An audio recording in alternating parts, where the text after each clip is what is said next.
जय हिंद। एक बार फिर से आप सबका स्वागत है टेंस के तीसरे पार्ट में, प्रेजेंट परफेक्ट टेंस में। ठीक, तो चलिए आज फिर चलते हैं टेंस की खोपड़ी में छेद करने।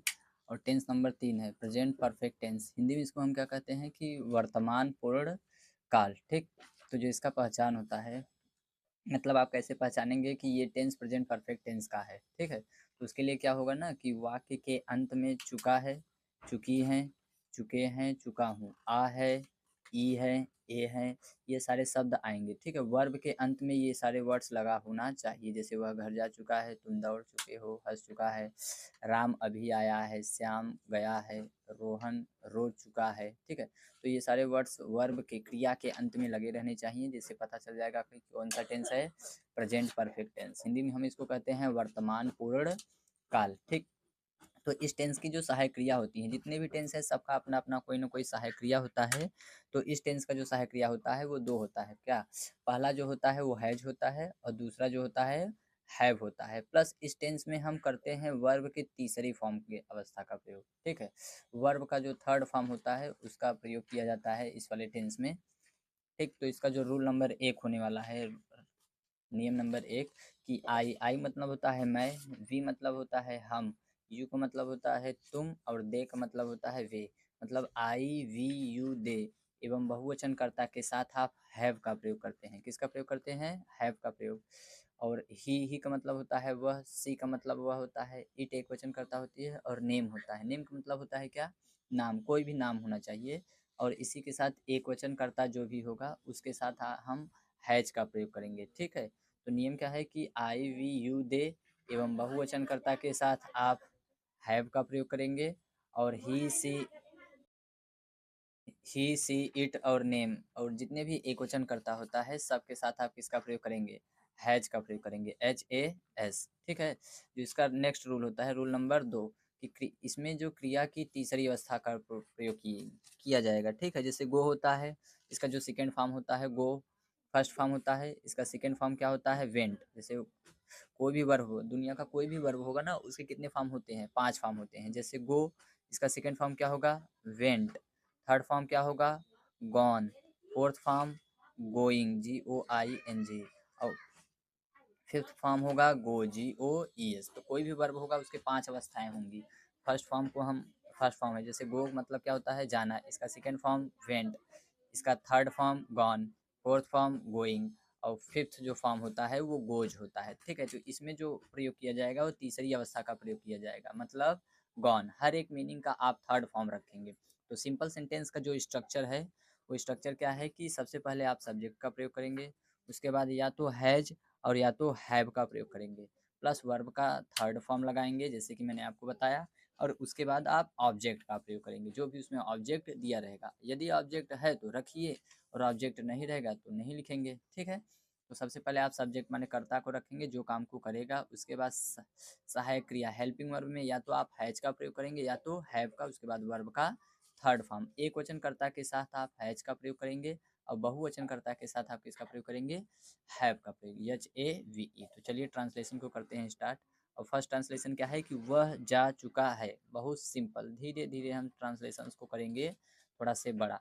ठीक, तो सबसे पहले हम इजी सीखते हैं, उसके बाद मॉडरेट और उसके बाद टफ। धीरे धीरे धीरे करके हम ट्रांसलेशन को बड़ा बनाएंगे। तो वह बाजार जा चुका है, इसे सेंटेंस से पता चलता है कि लड़का जा रहा है, तो वह की अंग्रेजी क्या होगी? ही। और उसके बाद आप एक सुटेबल वर्ब सहायक क्रिया रखेंगे, या तो हैज या तो हैव। तो मैंने बताया कि एक वचन करता मतलब ही के साथ आप किसका प्रयोग करेंगे? हैज का प्रयोग करेंगे। तो सब्जेक्ट के बाद सहायक क्रिया रख दिया जाए, तो ही हैज। अब जाना का अंग्रेजी क्या होता है? गो, तो इसका third form gone, GON। He has gone to home, sorry, he has gone, वह जा चुका है, क्योंकि इसमें ऑब्जेक्ट का प्रयोग नहीं किया गया है तो इसमें ऑब्जेक्ट है ये नहीं, तो आप रखेंगे नहीं। अगर यहाँ कोई भी ऑब्जेक्ट होता, जैसे वह बाजार जा चुका है तो he has gone to market, वह मेला जा चुका है, he has gone to fair, वह विद्यालय जा चुका है, he has gone to school. तो यदि ऑब्जेक्ट रहेगा तो इसके बाद हमें ऑब्जेक्ट का प्रयोग करना रहेगा, और नहीं है तो यहाँ तक आप करके छोड़ देंगे। ठीक, नेक्स्ट ट्रांसलेशन क्या है कि ट्रेन आ चुकी है। तो सबसे पहले आप सब्जेक्ट रखेंगे, सब्जेक्ट क्या है? ट्रेन है, क्योंकि आने वाला जो काम है वो ट्रेन का है। ट्रेन की स्पेलिंग बनाए TRAIN। तो ट्रेन हैज अराइव्ड, ARRIV। तो इसका अराइव मतलब होता है पहुंचना या आना, ठीक है, क्योंकि ट्रेन आ रही है तो कम चल के तो आएगी नहीं, तो इसके लिए हम कम का प्रयोग नहीं करेंगे, अराइव का प्रयोग करेंगे और उसके थर्ड फॉर्म का प्रयोग करेंगे, अराइव्ड। ठीक।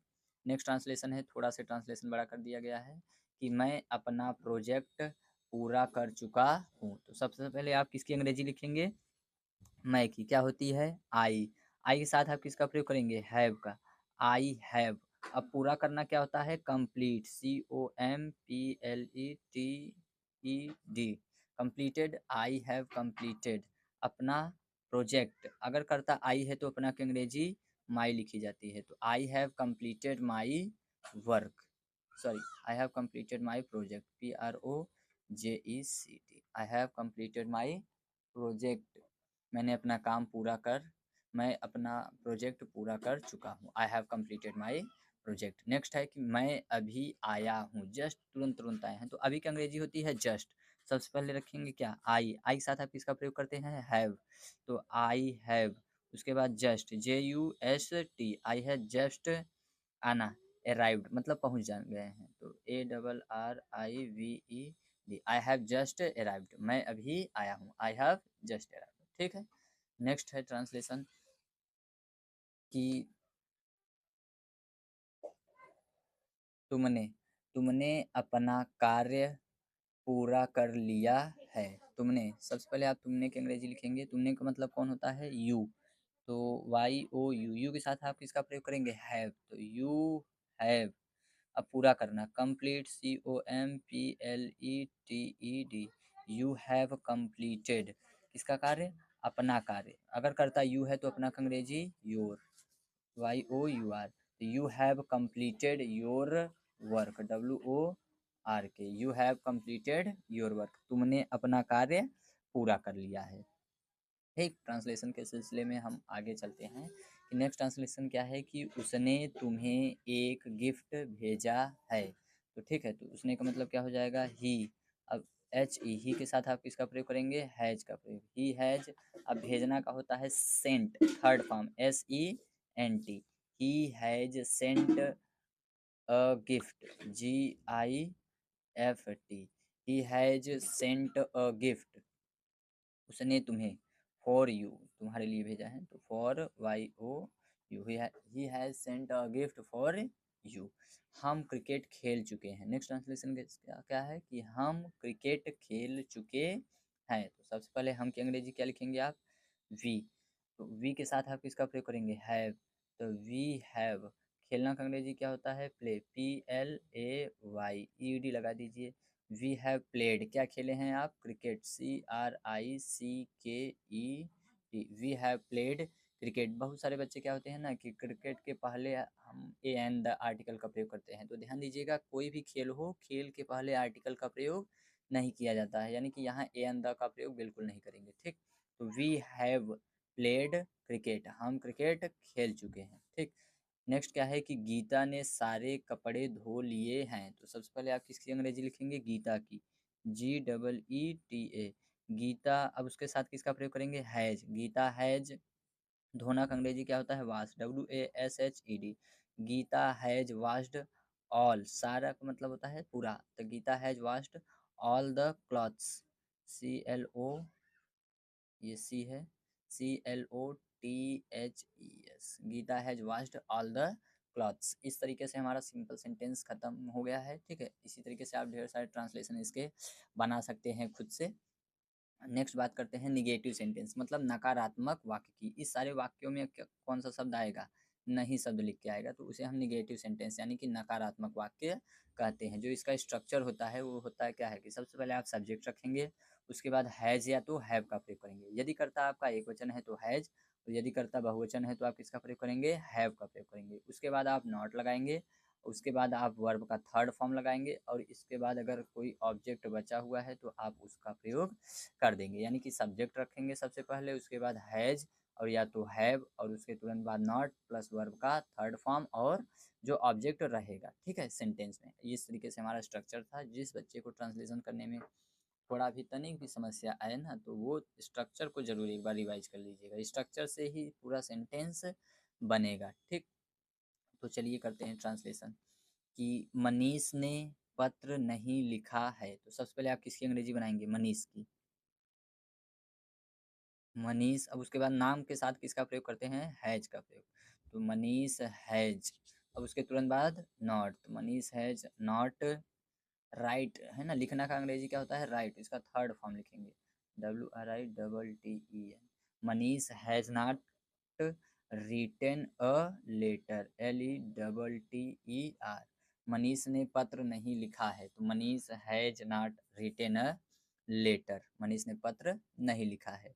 नेक्स्ट क्या है कि वह लंच नहीं खा चुका है। तो वह की अंग्रेजी सबसे पहले आप लिखेंगे ही के साथ किसका प्रयोग किया जाता है? हैज। He has. अब खाना का या तो ईट लिख लीजिए या तो टेक, दोनों का मतलब होता है खाने के सेंस में ही की करेंगे, ठीक है। कोई भी चीज़ अगर आप आराम से कर रहे हैं ना, जैसे बात नहा स्नान कर रहे हैं, तो भी आप टेकन लगा सकते हैं।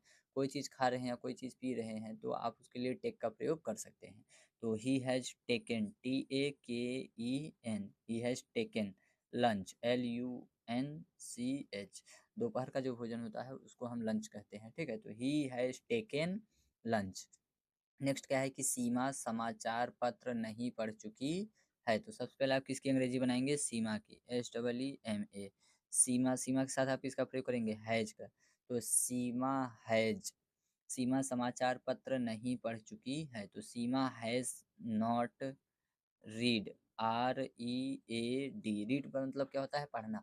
अब रीड का जो तीनों फॉर्म होता है वो तीनों सेम होते हैं। कुछ वर्ब्स ऐसे होते हैं ना जिनके फॉर्म्स चेंज होते हैं, तो कुछ वर्ब ऐसा भी होता है जिनके फॉर्म चेंज नहीं होते हैं। तो सीमा हैज नॉट रीड क्या? Newspaper, NEWSPAPER। Seema has not read newspaper, Seema समाचार पत्र नहीं पढ़ चुकी है। नेक्स्ट क्या है कि मैं अपना काम पूरा नहीं कर किया है। मैंने अपना काम पूरा नहीं किया है, तो मैंने का मतलब कौन होता है? आई के साथ आप किसका प्रयोग करेंगे? हैव। तो आई हैव, इसके तुरंत बाद नॉट, क्योंकि निगेटिव सेंटेंस है, तो आई हैव नॉट। अब पूरा करना का मतलब क्या होता है? कंप्लीट, COMPLETED, क्योंकि वर्ब का थर्ड फॉर्म लगेगा इसमें। तो आई हैव नॉट कंप्लीटेड। अब अगर करता आई है तो अपना अंग्रेजी माई, माई। उसके बाद क्या लिखेंगे आप? वर्क, काम का अंग्रेजी, ठीक है। तो आई हैव, पूरा सेंटेंस क्या हो जाएगा कि I have not completed my work, ठीक। तो इस तरीके से सभी निगेटिव सेंटेंस सॉल्व किए जाते हैं। कुछ नहीं होता है, सिर्फ फर्स्ट पॉजिटिव सेंटेंस की ही तरह सॉल्व होता है। सहायक क्रिया के बाद आप नॉट का प्रयोग कर लीजिएगा, ठीक है। तो I have not completed my work, मैंने अपना काम पूरा नहीं किया है, तो I have not completed my work. Next चलते हैं इंट्रोगेटिव सेंटेंस पर, प्रश्नवाचक वाक्य। तो इंट्रोगेटिव सेंटेंस क्या होता है ना कि जिससे प्रश्न पूछने का बोध होता है, ठीक है। इसे हमने दो भागों में बांटा गया है, एक तो WH फैमिली हो जाएगा और दूसरा जो होता है यस नो टाइप आंसर होता है, या तो इसका आंसर एस में आएगा या तो नो में आएगा, ठीक। तो इंट्रोगेटिव का मतलब होता है प्रश्नवाचक वाक्य। जैसे कि क्या तुम यह उपन्यास पढ़ चुके हो, ठीक है। तो सबसे पहले आप सहायक क्रिया का प्रयोग पहले कर देंगे, ठीक है। तो सब्जेक्ट के हिसाब से कौन सा सहायक क्रिया लगेगा? बहुवचन वाला हैव। उसके बाद आप सब्जेक्ट लगा दीजिएगा, तुम की अंग्रेजी यू, हैव यू। अब क्या तुम समाचार पत्र पढ़ चुके हो? तो have you read, READ, have you read यह उपन्यास, this novel, have you read this novel, NOVEL, have you read this novel, क्या तुम यह उपन्यास पढ़ चुके हो? तो have you read this novel.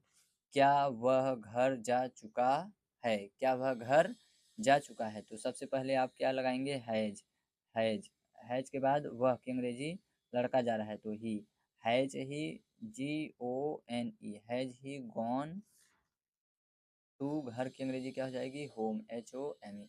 आप क्वेश्चन मार्क लगा दीजिएगा, फर्स्ट ट्रांसलेशन में भी क्वेश्चन मार्क लगेगा। जितने भी इंट्रोगेटिव सेंटेंस होंगे सब में क्वेश्चन मार्क लगाना अनिवार्य है, चाहे हिंदी हो चाहे अंग्रेजी, दोनों में क्वेश्चन मार्क का प्रयोग किया जाएगा, ठीक। तो हमने पहले वाले में भी लगा दिया है, आप भी लगा लीजिएगा। और दूसरा क्या है कि क्या वह घर जा चुका है? तो has he gone to home, ठीक है। इस तरीके से इसके ट्रांसलेशन बनाए जाते हैं। अगला क्या है कि क्या वह गाना गा चुकी है? तो सबसे पहले आप क्या करेंगे? सहायक क्रिया हैज। अब लड़की गा रही है तो क्या लगाएंगे? सी, हैज सी सिंग का थर्ड फॉर्म, हैज सी संग, SUNG, हैज सी संग ए सॉन्ग, SONG। ठीक, उसके बाद क्वेश्चन मार्क। तो हैज सी संग ए सॉन्ग, क्या वह गाना गा चुकी है। नेक्स्ट क्या है कि क्या तुम मेला जा चुके हो। तो सबसे पहले आप सहायक क्रिया लगाएंगे बहुवचन वाला हैव। तो हैव के बाद किसका प्रयोग करेंगे आप, यू का। तो हैव यू, GONE, गॉन। उसके बाद टू, और मेला का अंग्रेजी क्या होती है, फेयर, FAIR होता है। ठीक है, FAIR। उसके बाद क्वेश्चन मार्क, क्वेश्चन मार्क लगाना अनिवार्य है, नहीं तो सेंटेंस हमारा गलत हो जाएगा। तो have you gone to fair, क्या तुम मेला जा चुके हो। नेक्स्ट ट्रांसलेशन क्या है कि वह WH फैमिली का है। ठीक है, जब भी क्वेश्चन वर्ड्स कहाँ होगा, वाक्य के बीच में होगा, तो उस तरीके का ट्रांसलेशन करने के लिए सबसे पहले हमें इसी की अंग्रेजी पहले लिखनी पड़ती है। ठीक है, WH फैमिली का ट्रांसलेशन है। तो वह कहाँ गया है, तो कहाँ का अंग्रेजी सबसे पहले लिखेंगे, वेयर, WHERE, वेयर। उसके बाद सहायक क्रिया हैज, वेयर हैज ही। अब जाना का अंग्रेजी क्या होगा, third form, GONE, where has he gone, वह कहाँ जा चुका है। नेक्स्ट क्या है कि तुमने क्या खाया है। क्या का अंग्रेजी आप पहले लिखेंगे, WHAT, वॉट। उसके बाद सहायक क्रिया वाट हैव। उसके बाद तुमने की अंग्रेजी YOU, वॉट हैव यू। ईट का third form, eaten, EATEN, question mark, what have you eaten, तुमने क्या खाया है। इसी तरीके से नेक्स्ट ट्रांसलेशन क्या है कि मैंने उसे कहाँ बुलाया है। तो सबसे पहले आप किसकी अंग्रेजी लिखेंगे, कहाँ की अंग्रेजी। कहाँ की अंग्रेजी क्या होती है, वेयर, WHERE, वेयर। उसके बाद मैंने के हिसाब से सहायक क्रिया लगेगा हैव, तो वेयर हैव। उसके बाद सब्जेक्ट आई, मैंने का स्पेलिंग क्या होगा, आई।